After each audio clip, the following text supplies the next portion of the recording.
Classic Audiobooks presents The Call of Cthulhu by H.P. Lovecraft. Chapter 1. The Horror in Clay. The most merciful thing in the world, I think, is the inability of the human mind to correlate all its contents. We live on a placid island of ignorance in the midst of black seas of infinity, and it was not meant that we should voyage far. The sciences, each straining in its own direction, have hitherto harmed us little.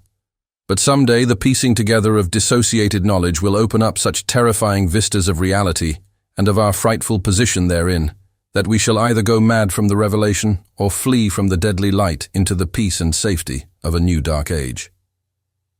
Theosophists have guessed at the awesome grandeur of the cosmic cycle, wherein our world and human race form transient incidents. They have hinted at strange survivals in terms which would freeze the blood if not masked by a bland optimism. But it is not from them that there came the single glimpse of forbidden eons which chills me when I think of it and maddens me when I dream of it.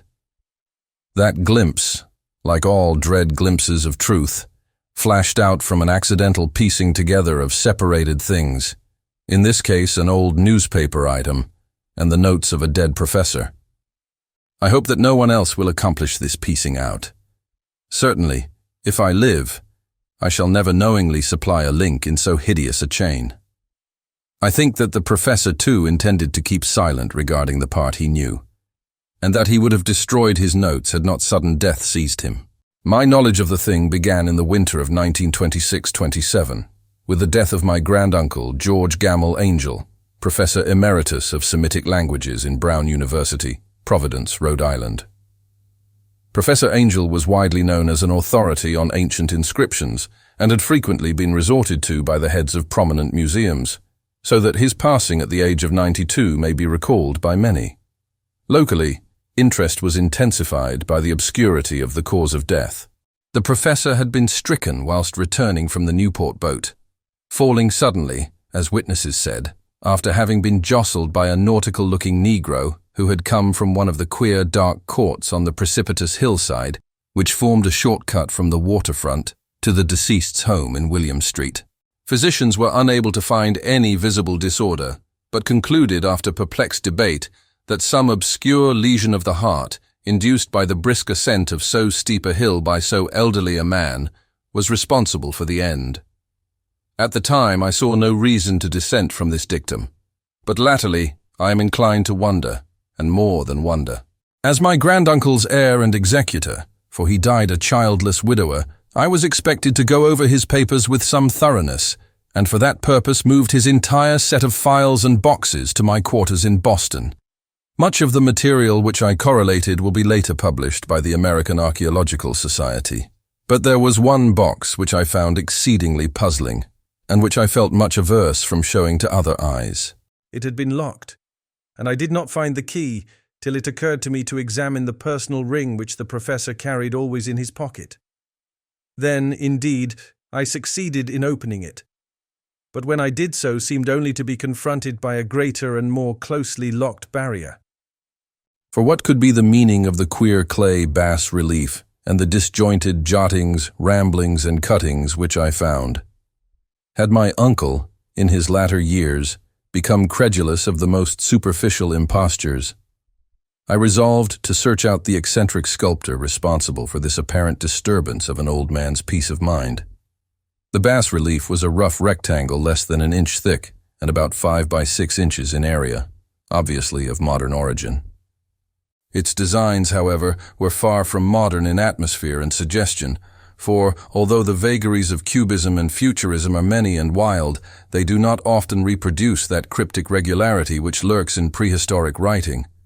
And writing of some kind, the bulk of these designs seemed certainly to be, though my memory, despite much familiarity with the papers and collections of my uncle, failed in any way to identify this particular species, or even hint at its remotest affiliations.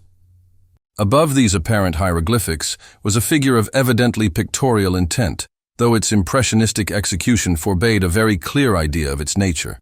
It seemed to be a sort of monster, or symbol representing a monster, of a form which only a diseased fancy could conceive. If I say that my somewhat extravagant imagination yielded simultaneous pictures of an octopus, a dragon, and a human caricature, I shall not be unfaithful to the spirit of the thing. A pulpy, tentacled head surmounted a grotesque and scaly body with rudimentary wings. But it was the general outline of the whole which made it most shockingly frightful. Behind the figure was a vague suggestion of a cyclopean architectural background. The writing accompanying this oddity was, aside from a stack of press cuttings, in Professor Angel's most recent hand, and made no pretense to literary style. What seemed to be the main document was headed Cthulhu Cult, in characters painstakingly printed to avoid the erroneous reading of a word so unheard of. This manuscript was divided into two sections, the first of which was headed 1925, Dream and Dream Work of H. A. Wilcox, 7 Thomas St. Providence, R.I., and the second, Narrative of Inspector John R. Legrasse, 121 Bienville St., New Orleans, L.R., at 1908, A.S. M.T.G., Notes on Same and Professors Webb's Act. The other manuscript papers were all brief notes, some of them accounts of the queer dreams of different persons, some of them citations from theosophical books and magazines, notably W. Scott Eliot's Atlantis and the Lost Lemuria, and the rest comments on long-surviving secret societies and hidden cults, with references to passages in such mythological and anthropological sourcebooks as Fraser's Golden Bough and Miss Murray's Witch Cult in Western Europe. The cuttings largely alluded to outre mental illnesses and outbreaks of group folly or mania in the spring of 1925. The first half of the principal manuscript told a very peculiar tale. It appears that on March 1, 1925, a thin, dark young man of neurotic and excited aspect had called upon Professor Angel bearing the singular clay bas-relief, which was then exceedingly damp and fresh. His card bore the name of Henry Anthony Wilcox, and my uncle had recognized him as the youngest son of an excellent family slightly known to him, who had latterly been studying sculpture at the Rhode Island School of Design and living alone at the Fleur-de-Lis building near that institution. Wilcox was a precocious youth of known genius, but great eccentricity, and had from childhood excited attention through the strange stories and odd dreams he was in the habit of relating. He called himself psychically hypersensitive, but the staid folk of the ancient commercial city dismissed him as merely queer. Never mingling much with his kind, he had dropped gradually from social visibility and was now known only to a small group of aesthetes from other towns. Even the Providence Art Club, anxious to preserve its conservatism, had found him quite hopeless. On the occasion of the visit, ran the professor's manuscript, the sculptor abruptly asked for the benefit of his host's archaeological knowledge in identifying the hieroglyphics on the bas-relief. He spoke in a dreamy, stilted manner which suggested pose and alienated sympathy, and my uncle showed some sharpness in replying, for the conspicuous freshness of the tablet implied kinship with anything but archaeology. Young Wilcox's rejoinder, which impressed my uncle enough to make him recall and record it verbatim, was of a fantastically poetic cast which must have typified his whole conversation, and which I have since found highly characteristic of him. He said, "It is new indeed, for I made it last night in a dream of strange cities, and dreams are older than brooding Tyre, or the contemplative Sphinx, or garden-girdled Babylon." It was then that he began that rambling tale which suddenly played upon a sleeping memory and won the fevered interest of my uncle. There had been a slight earthquake tremor the night before, the most considerable felt in New England for some years, and Wilcox's imagination had been keenly affected. Upon retiring, he had had an unprecedented dream of great cyclopean cities of Titan blocks and sky-flung monoliths, all dripping with green ooze and sinister with latent horror. Hieroglyphics had covered the walls and pillars, and from some undetermined point below had come a voice that was not a voice, a chaotic sensation which only fancy could transmute into sound, but which he attempted to render by the almost unpronounceable jumble of letters, Cthulhu ftang. This verbal jumble was the key to the recollection which excited and disturbed Professor Angel. He questioned the sculptor with scientific minuteness, and studied with almost frantic intensity the bas-relief on which the youth had found himself working, chilled and clad only in his nightclothes, when waking had stolen bewilderingly over him. My uncle blamed his old age, Wilcox afterward said, for his slowness in recognizing both hieroglyphics and pictorial design. Many of his questions seemed highly out of place to his visitor, especially those which tried to connect the latter with strange cults or societies, and Wilcox could not understand the repeated promises of silence which he was offered in exchange for an admission of membership in some widespread mystical or paganly religious body. When Professor Angel became convinced that the sculptor was indeed ignorant of any cult or system of cryptic lore, he besieged his visitor with demands for future reports of dreams.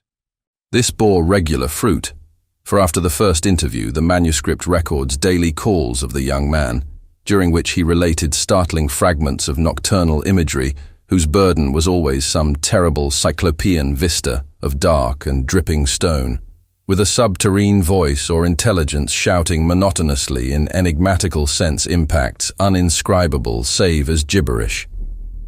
The two sounds most frequently repeated are those rendered by the letters Cthulhu and Rillier.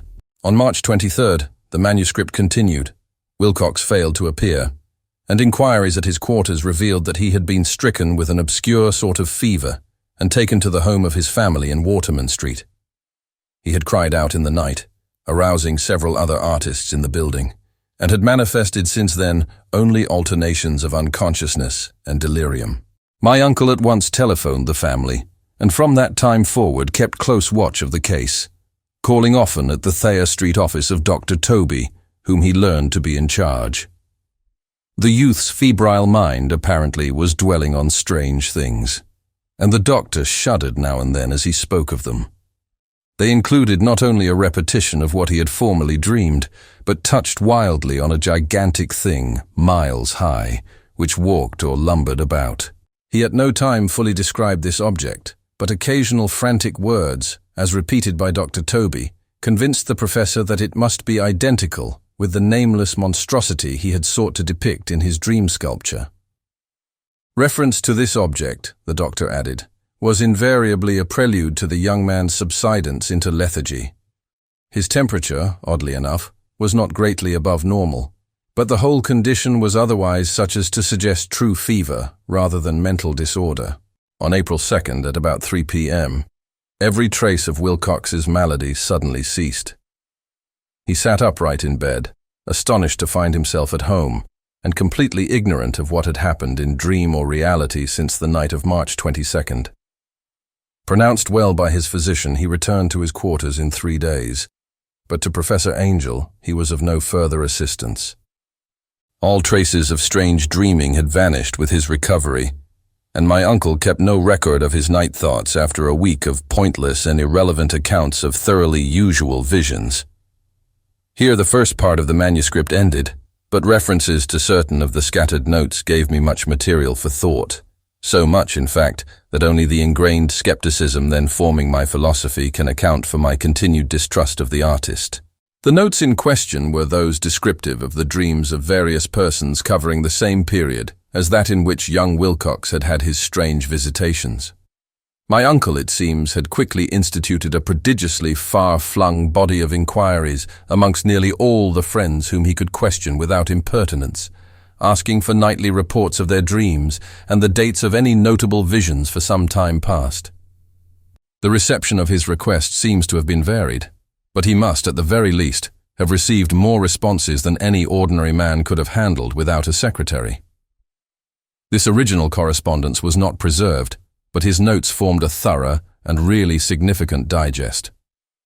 Average people in society and business, New England's traditional salt of the earth, gave an almost completely negative result, though scattered cases of uneasy but formless nocturnal impressions appear here and there, always between March 23rd and April 2nd, the period of young Wilcox's delirium.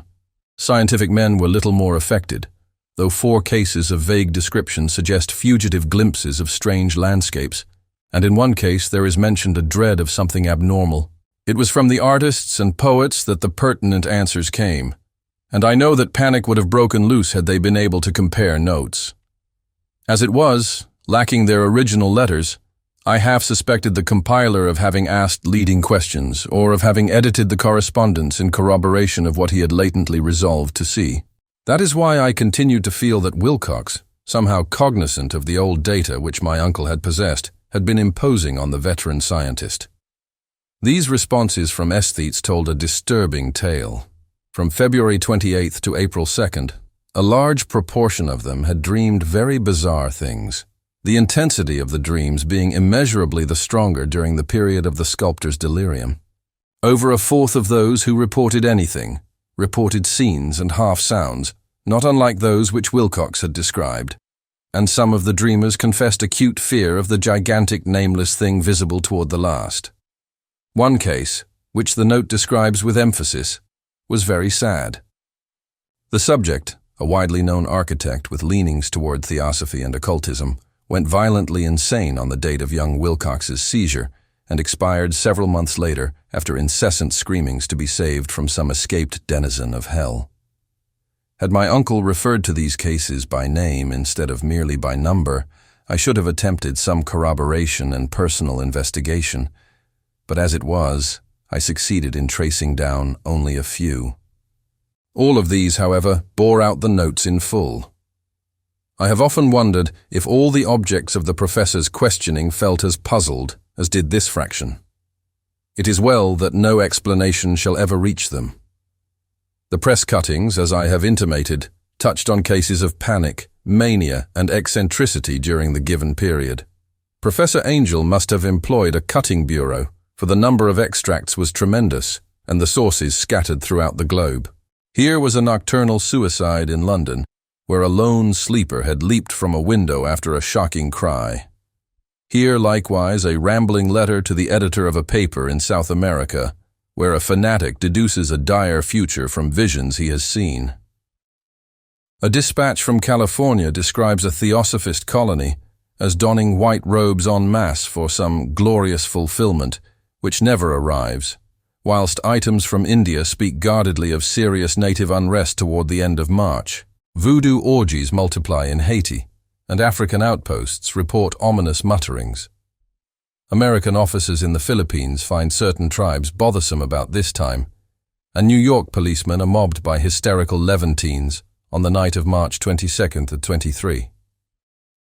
The west of Ireland, too, is full of wild rumor and legendary, and a fantastic painter named Audouin Bonneau hangs a blasphemous dream landscape in the Paris Spring Salon of 1926.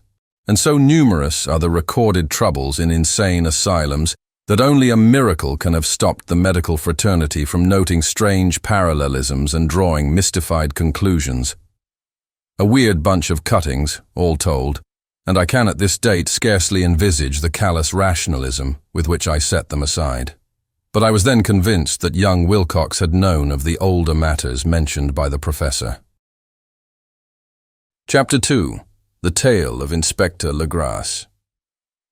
The older matters which had made the sculptor's dream and bas-relief so significant to my uncle formed the subject of the second half of his long manuscript.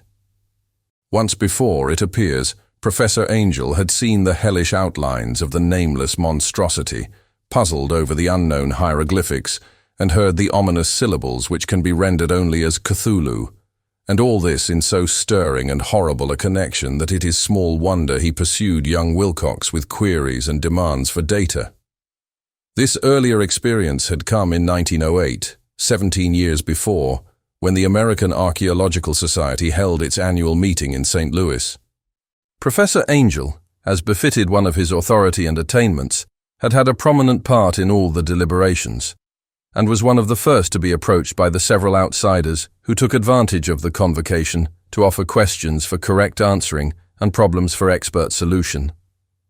The chief of these outsiders, and in a short time the focus of interest for the entire meeting, was a commonplace-looking middle-aged man who had traveled all the way from New Orleans for certain special information unobtainable from any local source. His name was John Raymond Legrasse, and he was by profession an inspector of police. With him, he bore the subject of his visit, a grotesque, repulsive, and apparently very ancient stone statuette, whose origin he was at a loss to determine. It must not be fancied that Inspector Legrasse had the least interest in archaeology. On the contrary, his wish for enlightenment was prompted by purely professional considerations. The statuette, idol, fetish, or whatever it was, had been captured some months before in the wooded swamps south of New Orleans during a raid on a supposed voodoo meeting. And so singular and hideous were the rites connected with it, that the police could not but realize that they had stumbled on a dark cult totally unknown to them, and infinitely more diabolic than even the blackest of the African voodoo circles. Of its origin, apart from the erratic and unbelievable tales extorted from the captured members, absolutely nothing was to be discovered. Hence the anxiety of the police for any antiquarian lore which might help them to place the frightful symbol, and through it, track down the cult to its fountainhead. Inspector Legrasse was scarcely prepared for the sensation which his offering created. One sight of the thing had been enough to throw the assembled men of science into a state of tense excitement, and they lost no time in crowding around him to gaze at the diminutive figure whose utter strangeness and air of genuinely abysmal antiquity hinted so potently at unopened and archaic vistas. No recognized school of sculpture had animated this terrible object, yet centuries and even thousands of years seemed recorded in its dim and greenish surface of unplaceable stone.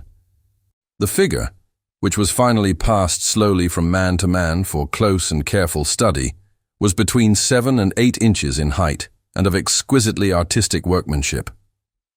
It represented a monster of vaguely anthropoid outline, but with an octopus-like head whose face was a mass of feelers, a scaly, rubbery-looking body, prodigious claws on hind and forefeet, and long, narrow wings behind. This thing, which seemed instinct with a fearsome and unnatural malignancy, was of a somewhat bloated corpulence, and squatted evilly on a rectangular block or pedestal covered with undecipherable characters. The tips of the wings touched the back edge of the block. The seat occupied the center, whilst the long curved claws of the doubled-up, crouching hind legs gripped the front edge and extended a quarter of the way down toward the bottom of the pedestal. The cephalopod head was bent forward, so that the ends of the facial feelers brushed the backs of huge forepaws, which clasped the croucher's elevated knees. The aspect of the whole was abnormally lifelike, and the more subtly fearful because its source was so totally unknown.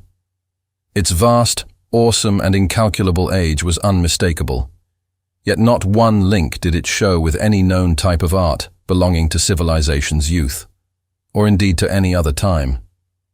Totally separate and apart, its very material was a mystery, for the soapy, greenish-black stone with its golden or iridescent flecks and striations resembled nothing familiar to geology or mineralogy.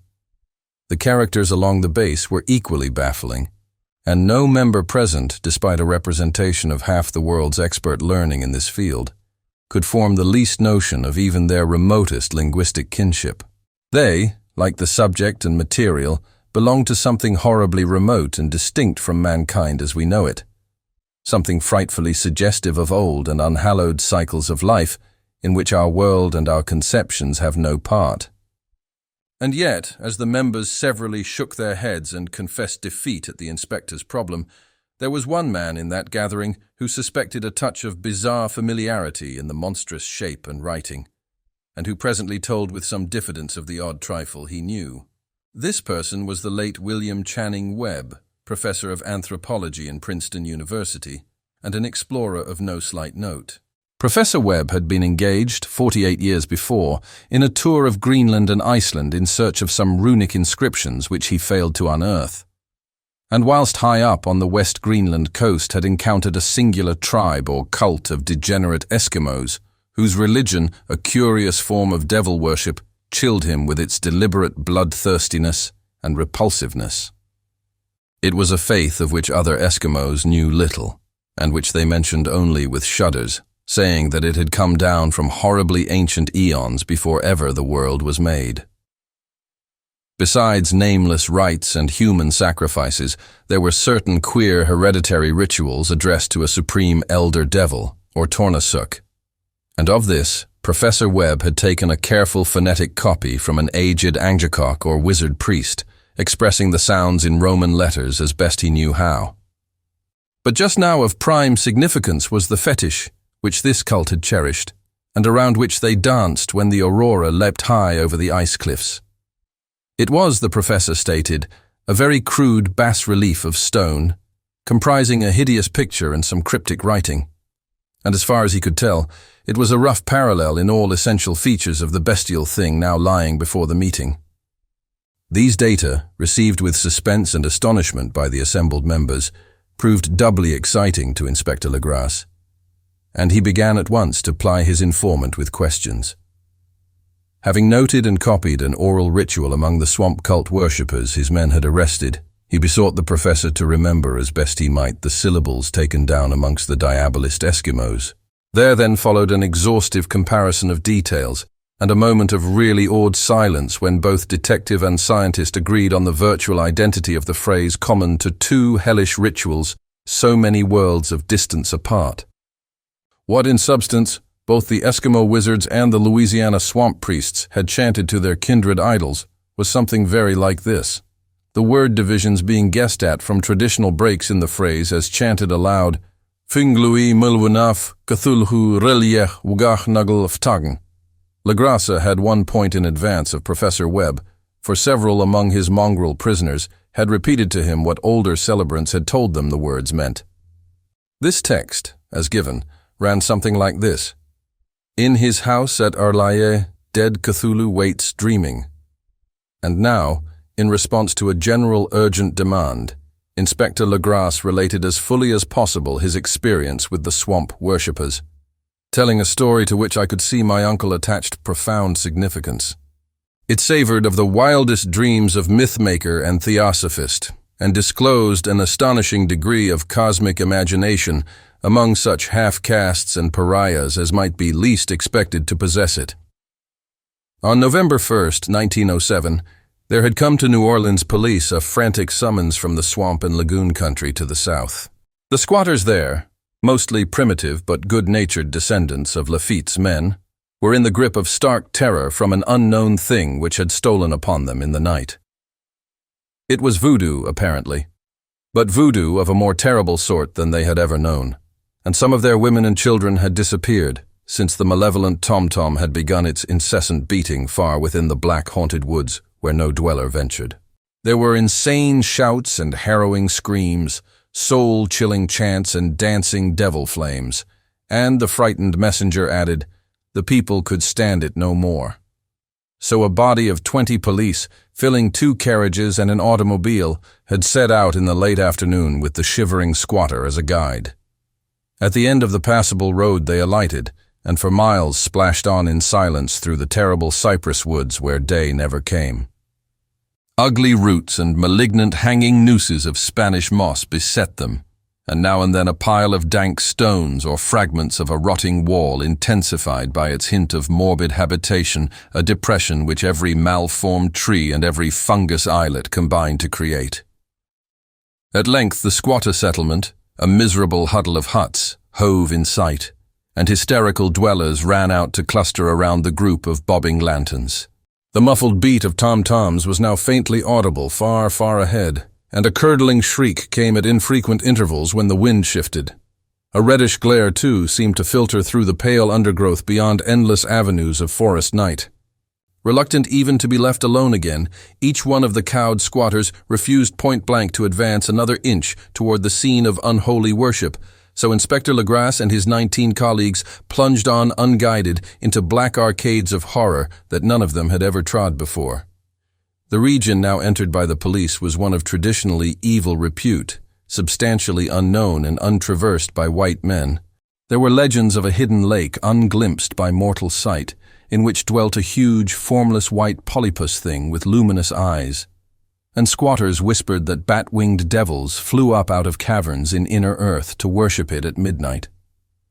They said it had been there before D'Iberville, before La Salle, before the Indians, and before even the wholesome beasts and birds of the woods. It was nightmare itself, and to see it was to die. But it made men dream, and so they knew enough to keep away. The present voodoo orgy was indeed on the merest fringe of this abhorred area, but that location was bad enough. Hence, perhaps, the very place of the worship had terrified the squatters more than the shocking sounds and incidents. Only poetry or madness could do justice to the noises heard by Legrasse's men, as they ploughed on through the black morass toward the red glare and the muffled tom-toms. There are vocal qualities peculiar to men, and vocal qualities peculiar to beasts, and it is terrible to hear the one when the source should yield the other.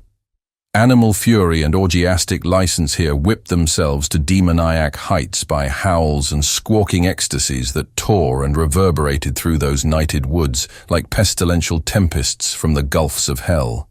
Now and then, the less organized ululations would cease, and from what seemed a well-drilled chorus of hoarse voices would rise in sing-song chant that hideous phrase or ritual, Funglui maglunaf, Cthulhu rilya, wugahnagl ftagn.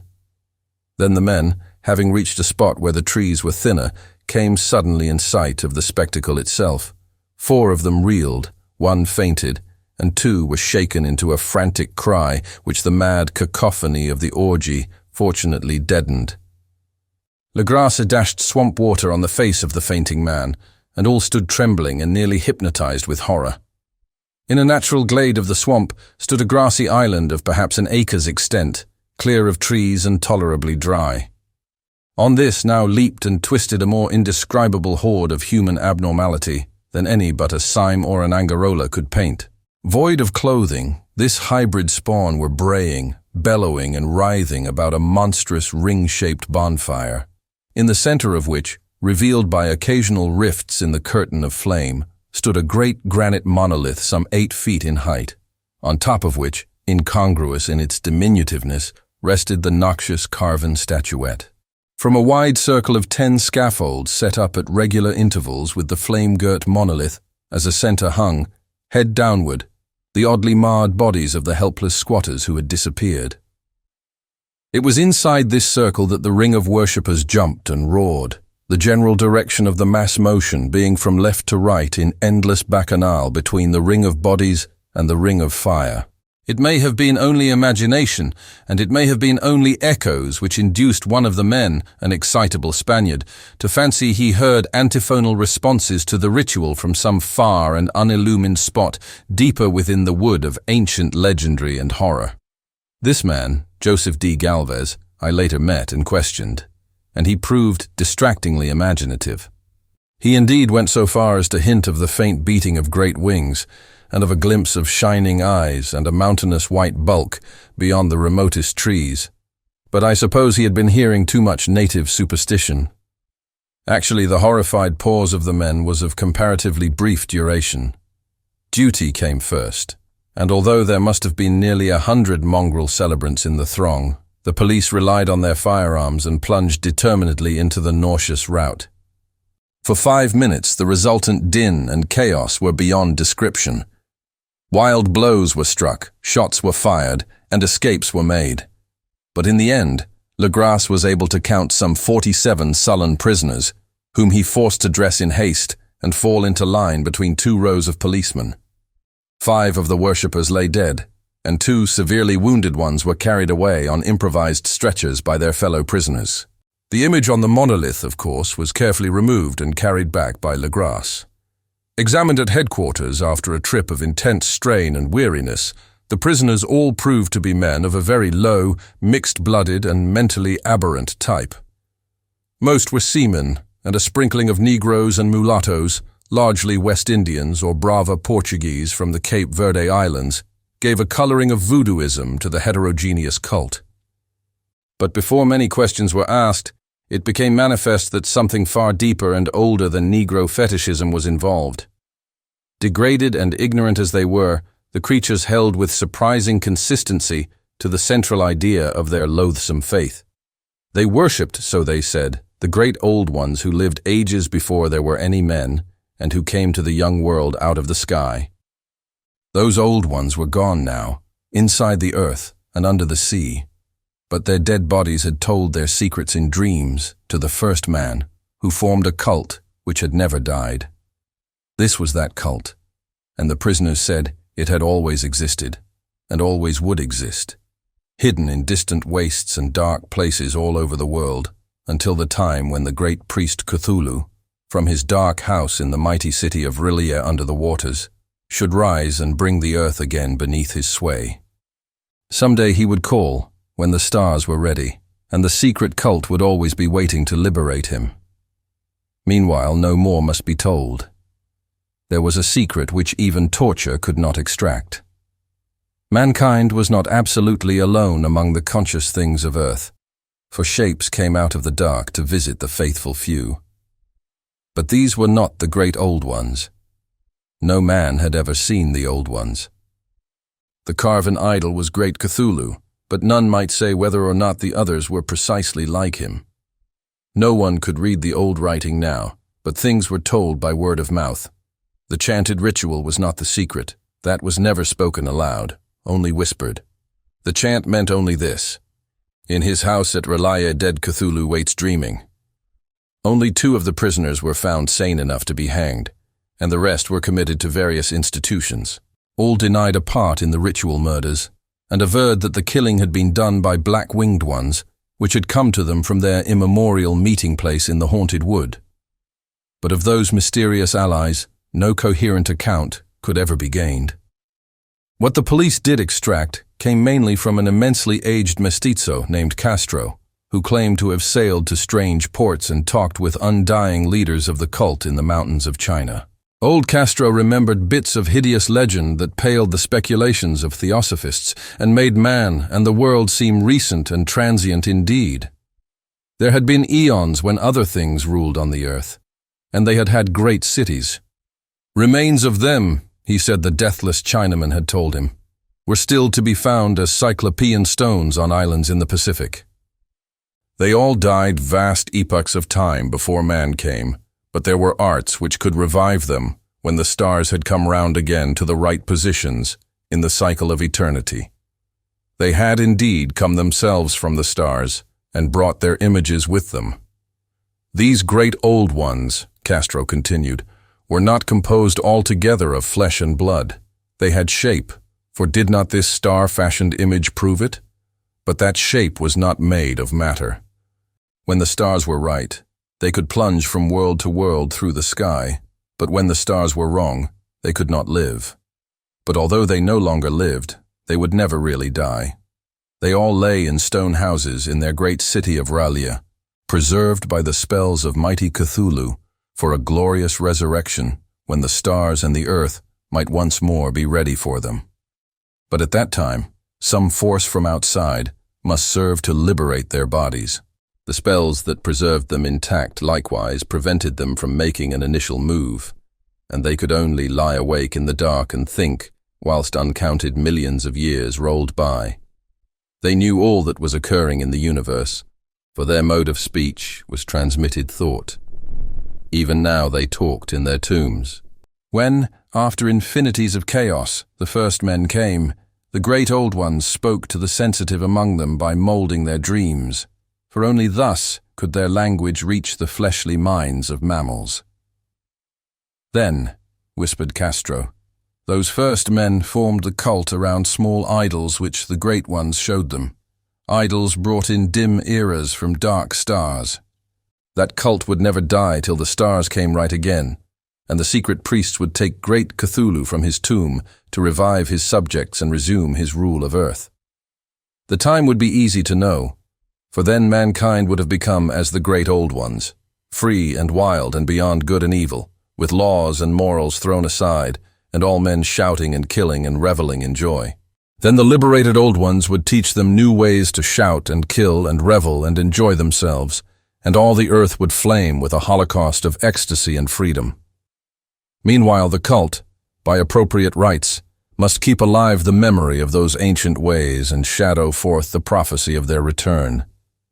In the elder time, chosen men had talked with the entombed old ones in dreams. But then something had happened. The great stone city Relia, with its monoliths and sepulchres, had sunk beneath the waves, and the deep waters, full of the one primal mystery through which not even thought can pass, had cut off the spectral intercourse. But memory never died, and high priests said that the city would rise again when the stars were right. Then came out of the earth the black spirits of earth, mouldy and shadowy, and full of dim rumors picked up in caverns beneath forgotten sea bottoms. But of them, old Castro dared not speak much. He cut himself off hurriedly, and no amount of persuasion or subtlety could elicit more in this direction. The size of the old ones, too, he curiously declined to mention. Of the cult, he said that he thought the center lay amid the pathless deserts of Arabia, where Iram, the city of pillars, dreams hidden and untouched. It was not allied to the European witch cult, and was virtually unknown beyond its members. No book had ever really hinted of it, though the deathless Chinaman said that there were double meanings in the Necronomicon of the mad Arab Abdul al-Hazred, which the initiated might read as they chose, especially the much-discussed couplet, "That is not dead which can eternal lie, and with strange eons even death may die." Legrasse, deeply impressed and not a little bewildered, had inquired in vain concerning the historic affiliations of the cult. Castro, apparently, had told the truth when he said that it was wholly secret. The authorities at Tulane University could shed no light upon either cult or image, and now the detective had come to the highest authorities in the country and met with no more than the Greenland tale of Professor Webb. The feverish interest aroused at the meeting by Legrasse's tale, corroborated as it was by the statuette, is echoed in the subsequent correspondence of those who attended, although scant mention occurs in the formal publication of the society. Caution is the first care of those accustomed to face occasional charlatanry and imposture. Legrasse for some time lent the image to Professor Webb, but at the latter's death it was returned to him and remains in his possession, where I viewed it not long ago. It is truly a terrible thing, and unmistakably akin to the dream sculpture of young Wilcox. That my uncle was excited by the tale of the sculptor I did not wonder, for what thoughts must arise upon hearing, after a knowledge of what Legrasse had learned of the cult, of a sensitive young man who had dreamed not only the figure and exact hieroglyphics of the swamp-found image and the Greenland devil tablet, but had come in his dreams upon at least 3 of the precise words of the formula uttered alike by Eskimo diabolists and mongrel Louisianans. Professor Angel's instant start on an investigation of the utmost thoroughness was eminently natural, though privately I suspected young Wilcox of having heard of the cult in some indirect way and of having invented a series of dreams to heighten and continue the mystery at my uncle's expense. The dream narratives and cuttings collected by the professor were, of course, strong corroboration, but the rationalism of my mind and the extravagance of the whole subject led me to adopt what I thought the most sensible conclusions. So, after thoroughly studying the manuscript again, and correlating the theosophical and anthropological notes with the cult narrative of Legrasse, I made a trip to Providence to see the sculptor and give him the rebuke I thought proper for so boldly imposing upon a learned and aged man. Wilcox still lived alone in the Fleur-de-Lis building in Thomas Street, a hideous Victorian imitation of 17th-century Breton architecture, which flaunts its stuccoed front amidst the lovely colonial houses on the ancient hill, and under the very shadow of the finest Georgian steeple in America. I found him at work in his rooms, and at once conceded from the specimens scattered about that his genius is indeed profound and authentic. He will, I believe, be heard from sometime as one of the great decadents, for he has crystallized in clay and will one day mirror in marble those nightmares and fantasies which Arthur Machen evokes in prose, and Clark Ashton Smith makes visible in verse and in painting. Dark, frail, and somewhat unkempt in aspect, he turned languidly at my knock and asked me my business without rising. When I told him who I was, he displayed some interest, for my uncle had excited his curiosity in probing his strange dreams, yet had never explained the reason for the study. I did not enlarge his knowledge in this regard, but sought with some subtlety to draw him out. In a short time I became convinced of his absolute sincerity, for he spoke of the dreams in a manner none could mistake. They and their subconscious residuum had influenced his art profoundly, and he showed me a morbid statue whose contours almost made me shake with the potency of its black suggestion. He could not recall having seen the original of this thing, except in his own dream bas-relief, but the outlines had formed themselves insensibly under his hands. It was, no doubt, the giant shape he had raved of in delirium. That he really knew nothing of the hidden cult, save from what my uncle's relentless catechism had let fall, he soon made clear, and again I strove to think of some way in which he could possibly have received the weird impressions. He talked of his dreams in a strangely poetic fashion, making me see with terrible vividness the damp cyclopean city of slimy green stone, whose geometry, he oddly said, was all wrong, and hear with frightened expectancy the ceaseless half-mental calling from underground. Cthulhu eftang, Cthulhu eftang. These words had formed part of that dread ritual, which told of dead Cthulhu's dream vigil in his stone vault at Urlaye, and I felt deeply moved despite my rational beliefs. Wilcox, I was sure, had heard of the cult in some casual way, and had soon forgotten it amidst the mass of his equally weird reading and imagining. Later, by virtue of its sheer impressiveness, it had found subconscious expression in dreams, in the bas-relief, and in the terrible statue I now beheld, so that his imposture upon my uncle had been a very innocent one. The youth was of a type, at once slightly affected and slightly ill-mannered, which I could never like, but I was willing enough now to admit both his genius and his honesty. I took leave of him amicably, and wish him all the success his talent promises. The matter of the cult still remained to fascinate me, and at times I had visions of personal fame from researches into its origin and connections. I visited New Orleans, talked with Legrasse and others of that old-time raiding party, saw the frightful image, and even questioned such of the mongrel prisoners as still survived. Old Castro, unfortunately, had been dead for some years. What I now heard so graphically at first hand, though it was really no more than a detailed confirmation of what my uncle had written, excited me afresh. For I felt sure that I was on the track of a very real, very secret, and very ancient religion, whose discovery would make me an anthropologist of note. My attitude was still one of absolute materialism, as I wish it still were, and I discounted with almost inexplicable perversity the coincidence of the dream notes and odd cuttings collected by Professor Angel. One thing which I began to suspect, and which I now fear I know, is that my uncle's death was far from natural. He fell on a narrow hill street leading up from an ancient waterfront swarming with foreign mongrels after a careless push from a Negro sailor. I did not forget the mixed blood and marine pursuits of the cult members in Louisiana, and would not be surprised to learn of secret methods and poison needles as ruthless and as anciently known as the cryptic rites and beliefs.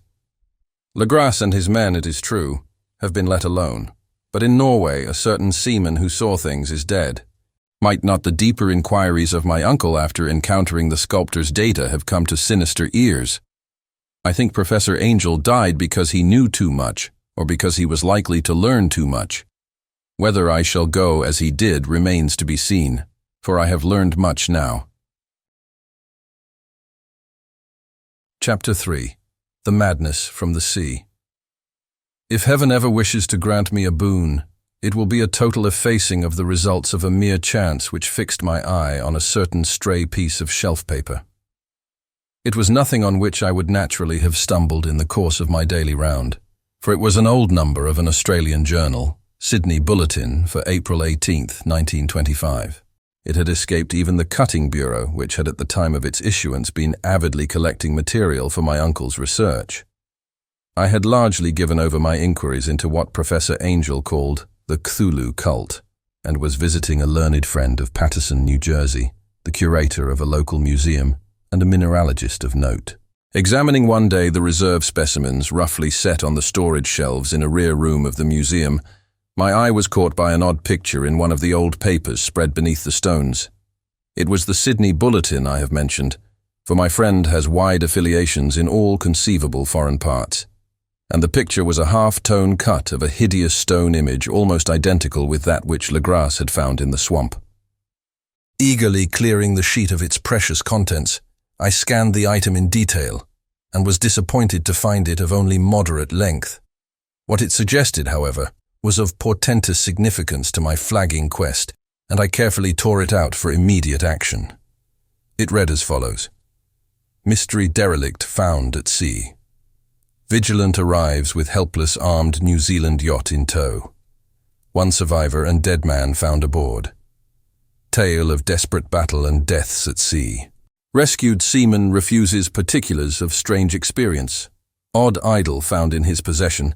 Inquiry to follow.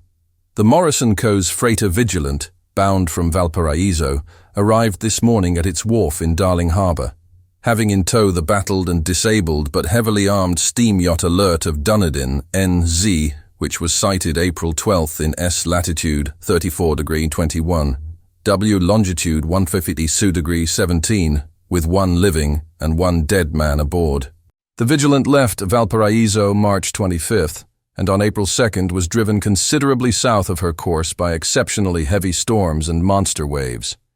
On April 12th, the derelict was sighted, and though apparently deserted, was found upon boarding to contain 1 survivor in a half-delirious condition and 1 man who had evidently been dead for more than a week.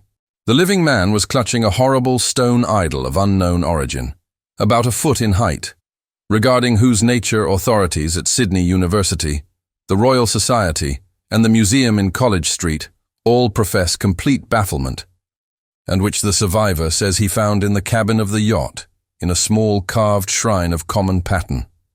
This man, after recovering his senses, told an exceedingly strange story of piracy and slaughter. He is Gustaf Johansson, a Norwegian of some intelligence, and had been second mate of the 2-masted schooner Emma of Auckland, which sailed for Callao February 20th, with a complement of 11 men. The Emma, he says, was delayed and thrown widely south of her course by the great storm of March 1st, and on March 22nd, in S latitude 4049°51 sun, W longitude 128°3034, encountered the Alert, manned by a queer and evil-looking crew of Kanakas and half-castes. Being ordered peremptorily to turn back, Captain Collins refused, whereupon the strange crew began to fire savagely and without warning upon the schooner with a peculiarly heavy battery of brass cannon forming part of the yacht's equipment. The Emma's men showed fight, says the survivor, and though the schooner began to sink from shots beneath the waterline, they managed to heave alongside their enemy and board her, grappling with the savage crew on the yacht's deck, and being forced to kill them all, the number being slightly superior, because of their particularly abhorrent and desperate though rather clumsy mode of fighting. 3 of the Emma's men, including Captor Collins and First Mate Green, were killed, and the remaining 8 under Second Mate Johansson proceeded to navigate the captured yacht, going ahead in their original direction to see if any reason for their ordering back had existed. The next day, it appears, they raised and landed on a small island, although none is known to exist in that part of the ocean, and 6 of the men somehow died ashore, though Johansson is queerly reticent about this part of his story and speaks only of their falling into a rock chasm. Later, it seems, he and 1 companion boarded the yacht and tried to manage her, but were beaten about by the storm of April the 2nd. From that time till his rescue on the 12th, the man remembers little, and he does not even recall when William Bryden, his companion, died. Bryden's death reveals no apparent cause, and was probably due to excitement or exposure. Cable advices from Dunedin report that the Alert was well known there as an island trader, and bore an evil reputation along the waterfront.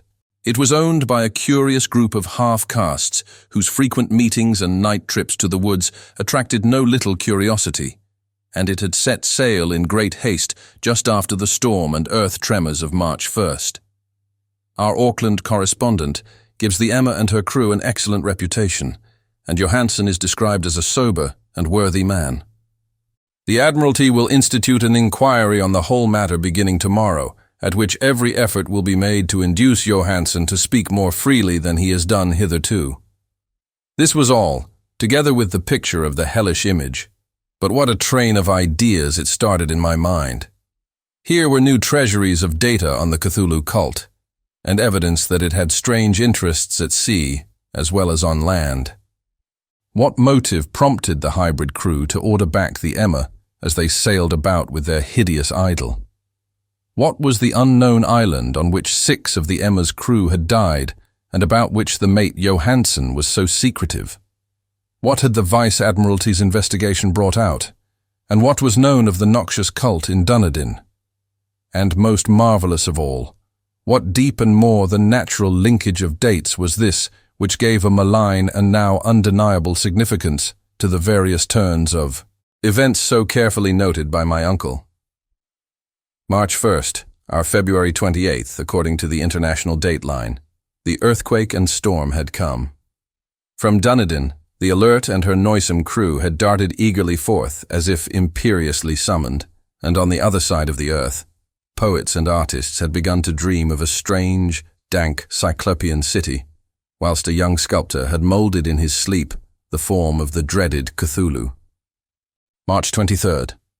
The crew of the Emma landed on an unknown island and left 6 men dead, and on that date the dreams of sensitive men assumed a heightened vividness and darkened with dread of a giant monster's malign pursuit, whilst an architect had gone mad and a sculptor had lapsed suddenly into delirium. And what of this storm of April 2nd, the date on which all dreams of the dank city ceased, and Wilcox emerged unharmed from the bondage of strange fever? What of all this, and of those hints of old? Castro about the sunken, star-born old ones and their coming reign, their faithful cult, and their mastery of dreams. Was I tottering on the brink of cosmic horrors beyond man's power to bear? If so, they must be horrors of the mind alone. For in some way the 2nd of April had put a stop to whatever monstrous menace had begun its siege of mankind's soul. That evening, after a day of hurried cabling and arranging, I bade my host adieu and took a train for San Francisco.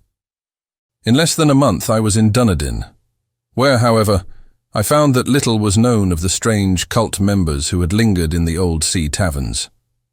Waterfront scum was far too common for special mention, though there was vague talk about one inland trip these mongrels had made, during which faint drumming and red flame were noted on the distant hills. In Auckland, I learned that Johansson had returned with yellow hair turned white after a perfunctory and inconclusive questioning at Sydney, and had thereafter sold his cottage in West Street and sailed with his wife to his old home in Oslo. Of his stirring experience, he would tell his friends no more than he had told the Admiralty officials, and all they could do was to give me his Oslo address. After that I went to Sydney and talked profitlessly with seamen and members of the Vice-Admiralty Court. I saw the Alert, now sold and in commercial use at Circular Quay in Sydney Cove, but gained nothing from its non-committal bulk. The crouching image with its cuttlefish head, dragon body, scaly wings and hieroglyphed pedestal was preserved in the museum at Hyde Park, and I studied it long and well, finding it a thing of balefully exquisite workmanship, and with the same utter mystery, terrible antiquity, and unearthly strangeness of material which I had noted in Legrasse's smaller specimen. Geologists, the curator told me, had found it a monstrous puzzle, for they vowed that the world held no rock like it. Then I thought with a shudder of what old Castro had told Legrasse about the primal great ones. They had come from the stars, and had brought their images with them. Shaken with such a mental revolution as I had never before known, I now resolved to visit mate Johansson in Oslo. Sailing for London, I re-embarked at once for the Norwegian capital, and one autumn day landed at the trim wharves in the shadow of the Egeberg. Johansson's address, I discovered, lay in the old town of King Harald Hardrada, which kept alive the name of Oslo during all the centuries that the greater city masqueraded as Christiania. I made the brief trip by taxicab and knocked with palpitant heart at the door of a neat and ancient building with plastered front. A sad-faced woman in black answered my summons, and I was stung with disappointment when she told me in halting English that Gustaf Johansson was no more. He had not long survived his return, said his wife, for the doings at sea in 1925 had broken him. He had told her no more than he had told the public, but had left a long manuscript of technical matters, as he said, written in English, evidently in order to safeguard her from the peril of casual perusal. During a walk through a narrow lane near the Gothenburg dock, a bundle of papers falling from an attic window had knocked him down. 2 Lascar sailors at once helped him to his feet, but before the ambulance could reach him, he was dead. Physicians found no adequate cause for the end, and laid it to heart trouble and a weakened constitution. I now felt gnawing at my vitals that dark terror which will never leave me till I, too, am at rest, accidentally or otherwise. Persuading the widow that my connection with her husband's technical matters was sufficient to entitle me to his manuscript, I bore the document away and began to read it on the London boat. It was a simple, rambling thing, a naive sailor's effort at a post facto diary, and strove to recall day by day that last awful voyage. I cannot attempt to transcribe it verbatim in all its cloudiness and redundance, but I will tell its gist enough to show why the sound of the water against the vessel's sides became so unendurable to me that I stopped my ears with cotton. Johansen, thank God, did not know quite all, even though he saw the city and the thing. But I shall never sleep calmly again when I think of the horrors that lurk ceaselessly behind life in time and in space, and of those unhallowed blasphemies from elder stars which dream beneath the sea, known and favored by a nightmare cult, ready and eager to loose them on the world whenever another earthquake shall heave their monstrous stone city again to the sun and air. Johansen's voyage had begun just as he told it to the Vice-Admiralty. The Emma, in ballast, had cleared Auckland on February 20th and had felt the full force of that earthquake-born tempest which must have heaved up from the sea bottom the horrors that filled men's dreams. Once more under control, the ship was making good progress when held up by the Alert on March 22nd, and I could feel the mate's regret as he wrote of her bombardment and sinking. Of the swarthy cult fiends on the Alert, he speaks with significant horror. There was some peculiarly abominable quality about them which made their destruction seem almost a duty, and Johansen shows ingenuous wonder at the charge of ruthlessness brought against his party during the proceedings of the Court of Inquiry. Then, driven ahead by curiosity in their captured yacht under Johansen's command, the men sight a great stone pillar sticking out of the sea, and in S latitude 47°9 W. Longitude 126°43' come upon a coastline of mingled mud, ooze, and weedy cyclopean masonry, which can be nothing less than the tangible substance of Earth's supreme terror, the nightmare corpse city of Uralaye, that was built in measureless eons behind history by the vast, loathsome shapes that seeped down from the dark stars. There lay great Cthulhu and his hordes, hidden in green, slimy vaults, and sending out at last, after cycles incalculable, the thoughts that spread fear to the dreams of the sensitive and called imperiously to the faithful to come on a pilgrimage of liberation and restoration. All this Johansen did not suspect, but God knows he soon saw enough. I suppose that only a single mountain top, the hideous monolith-crowned citadel whereon great Cthulhu was buried, actually emerged from the waters. When I think of the extent of all that may be brooding down there, I almost wish to kill myself forthwith.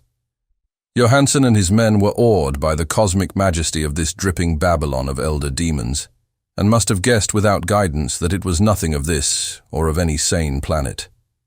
Awe at the unbelievable size of the greenish stone blocks, at the dizzying height of the great carven monolith, and at the stupefying identity of the colossal statues and bas-reliefs with the queer image found in the shrine on the Alert, is poignantly visible in every line of the mate's frightened description. Without knowing what futurism is like, Johansen achieved something very close to it when he spoke of the city, for instead of describing any definite structure or building, he dwells only on the broad impressions of vast angles and stone surfaces too great to belong to anything right or proper for this earth, and impious with horrible images and hieroglyphs. I mention his talk about angles because it suggests something Wilcox had told me of his awful dreams. He had said that the geometry of the dream place he saw was abnormal, non-Euclidean, and loathsomely redolent of spheres and dimensions apart from ours. Now, an unlettered seaman felt the same thing whilst gazing at the terrible reality. Johansen and his men landed at a sloping mud bank on this monstrous acropolis and clambered slipperily up over Titan oozy blocks, which could have been no mortal staircase. The very Son of Heaven seemed distorted when viewed through the polarizing miasma welling out from this sea-soaked perversion, and twisted menace and suspense lurked leeringly in those crazily elusive angles of carven rock where a second glance showed concavity after the first showed convexity. Something very like fright had come over all the explorers before anything more definite than rock and ooze and weed was seen. Each would have fled had he not feared the scorn of the others, and it was only half-heartedly that they searched, vainly, as it proved, for some portable souvenir to bear away. It was Rodriguez the Portuguese who climbed up the foot of the monolith and shouted of what he had found. The rest followed him and looked curiously at the immense carved door with the now familiar squid dragon bas-relief. It was, Johansen said, like a great barn door, and they all felt that it was a door because of the ornate lintel, threshold, and jambs around it, though they could not decide whether it lay flat like a trapdoor or slantwise like an outside cellar door. As Wilcox would have said, the geometry of the place was all wrong. One could not be sure that the sea and the ground were horizontal, hence the relative position of everything else seemed phantasmally variable. Bryden pushed at the stone in several places without result. Then Donovan felt over it delicately around the edge, pressing each point separately as he went. He climbed interminably along the grotesque stone molding, that is, one would call it climbing if the thing was not after all horizontal, and the men wondered how any door in the universe could be so vast. Then, very softly and slowly, the acre-great panel began to give inward at the top, and they saw that it was balanced. Donovan slid or somehow propelled himself down or along the jamb and rejoined his fellows, and everyone watched the queer recession of the monstrously carven portal.